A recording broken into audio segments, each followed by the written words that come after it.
우리가 살아가는 세상은 언제나 혈통이나 능력, 조건 등을 중요하게 여깁니다. 어느 집안에서 태어났는가, 어떤 학벌을 가졌는가, 어떤 지역에서 사는가, 얼마나 많은 재산을 소유했는가, 이런 것들로 사람을 평가하죠. 하지만 하나님께서 사람을 보시는 기준은 전혀 다릅니다. 하나님은 약속으로 자녀를 삼으시고 은혜로 그의 기업을 주시는 분이십니다. 오늘 본문은 하나님 아브라함의 여러 아들들 가운데 이삭만이 약속의 자녀로서 기업을 물려받는 장면이 나옵니다. 오늘 본문을 보시면 아브라함의 많은 아들들이 나오죠. 아브라함은 먼저 하갈을 통해 이스마엘을 낳았습니다. 그 후에 사라에게서 이삭을 낳았고, 이 사라가 죽은 후에 오늘 본문 내용과 같이 후처인 그두라를 맞이해서 여러 아들들을 더 낳습니다. 본문 2절에 그 여러 아들의 이름이 기록되어 있는데요. 그 이름을 보시면 이렇습니다. 시므란, 욕산, 무단, 미디안, 이스박, 수아. 우리가 한 번쯤 들어본 것 같지만 너무나도 생소한 이름들입니다. 이들도 모두 아브라함의 자녀입니다. 그런데 5절과 6절을 보시면 아브라함은 분명한 선택을 합니다. 이 모든 아들들을 조금의 유산만 준 후에 동방으로 보내죠. 그리고 오직 이삭에게만 자기의 모든 소유를 물려줍니다. 이삭만이 하나님께서 약속하신 약속의 자녀임을 분명히 한 것입니다. 여기서 성경은 중요한 사실을 말합니다. 아브라함의 씨라고 해서 다 하나님의 약속을 이어받은 것은 아니라는 것입니다.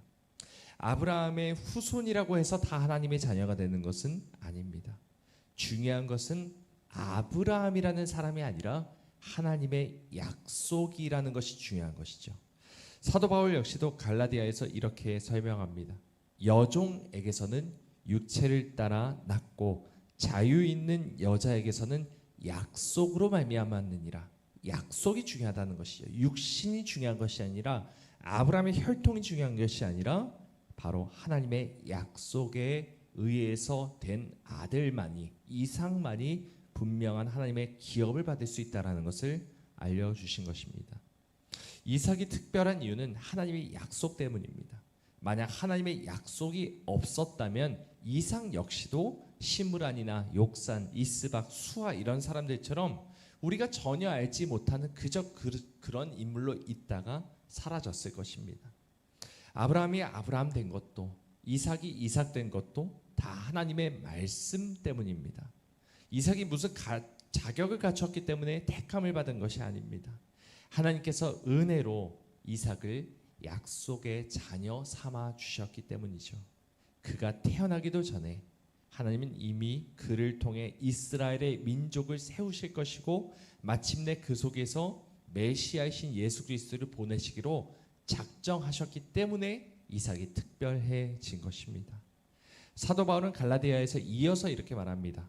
형제들아, 너희는 이삭과 같이 약속의 자녀라. 우리 역시도 이삭과 같이 약속의 자녀라 말씀하고 있습니다. 사실 우리는 특별한 것이 하나도 없는 사람들입니다. 세상의 기준으로 봤을 때 우리는 자격 미달일 뿐입니다.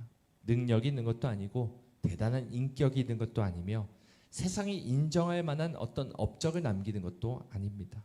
하지만 하나님은 이런 기준으로 우리를 판단하시거나 우리를 택하시지 않았습니다. 우리가 하나님을 알기도 전에 하나님과 원수 되었던 그때부터 우리를 택하셔서 하나님의 자녀 삼아 주셨습니다.